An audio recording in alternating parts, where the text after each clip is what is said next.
say thank you for the opportunity to play here, and especially to follow up this great lecture that Arnaud just gave. And I'm particularly, I thought I'd say a little bit about what I'm about to do, as it actually does have a connection, unforeseen, as that was an important element in his talk as well. It wasn't foreseen that this would happen, but as we exchanged emails in advance of the date, it became clear that there, particularly in relation to this piece that I'm about to play, there are some connections already. And the piece is called Imaginary Birds, and it starts with a French composer named Olivier Messiaen, who probably many of you know, who was passionate about the shapes of melodies and the sound, the melodies, the song of birds. And he spent all his life going out into nature and transcribing, basically writing down the notes that they sang and the rhythms. And he made many pieces that used them. This is actually, I'm drawing on one of the very first, which is called Oiseaux Exotiques, or the exotic birds. It's exotic because they were taken from all around the world. And he actually, in this case, transcribed mostly from recordings. So there are North American birds and birds from India and China and all over the world.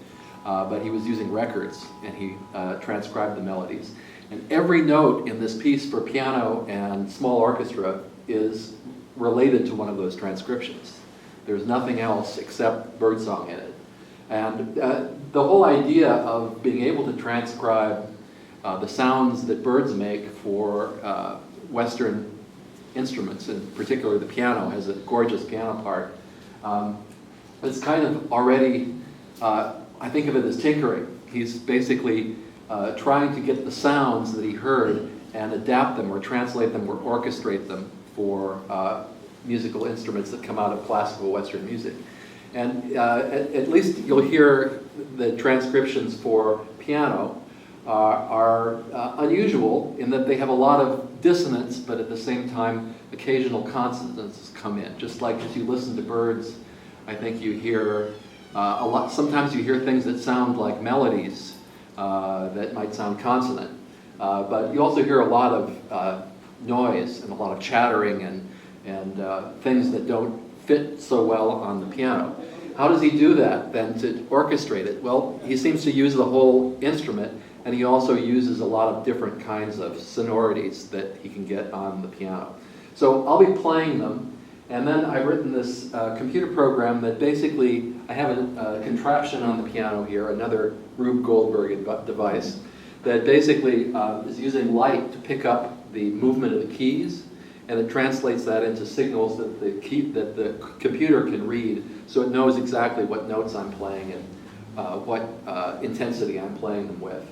And it takes that information and makes a little recording of it, a transcription if you will, and then it applies it to a synthetic voice that I've adapted with influences from that bird. So I went back and found the birds that I was playing, or recordings of them, similar ones anyway, and I could mention the Cornell Ornithology Institute, which actually today is a bird day, a very big thing in their campaign to raise awareness about bird song all over the world, or birds in general all over the world. And so they have a great library of recordings of their bird song, so I got some of them. And then I kind of modeled synthesis voices that reminded me of some of the character of them. And I'm playing, basically, I'm playing a myna bird at the beginning, and a wood thrush, followed by a wood thrush, and then a cardinal, an American cardinal, and something called a prairie chicken, kind of a hen, and then a shama, which is kind of a raven-like bird, and laughing thrush at the end, and mixed in some of the other birds that appear in the score, like an oriole or a sparrow and things like that. So I'll basically be applying what I play, recomposed by the computer, which uses kind of random processes to rearrange the phrases that I play, and then spit them back at me in a different form using the voice of the birds, or the synthetic voice of the birds. And then I'll improvise with it. So I'm basically playing Messiaen, and the computer makes a response from that, and then I'll listen to that and I'll improvise back to it, and then it records that. And so we get a feedback process going where what I'm playing next becomes the food for the transformation again, and then I listen to that and we keep going. And like a lot of artists, I'm kind of playing around with the borders of the process. In a way, the process is just a vehicle to get me into a state where I can play with the system in ways that keep me entertained, and I hope it'll entertain you too. So.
you.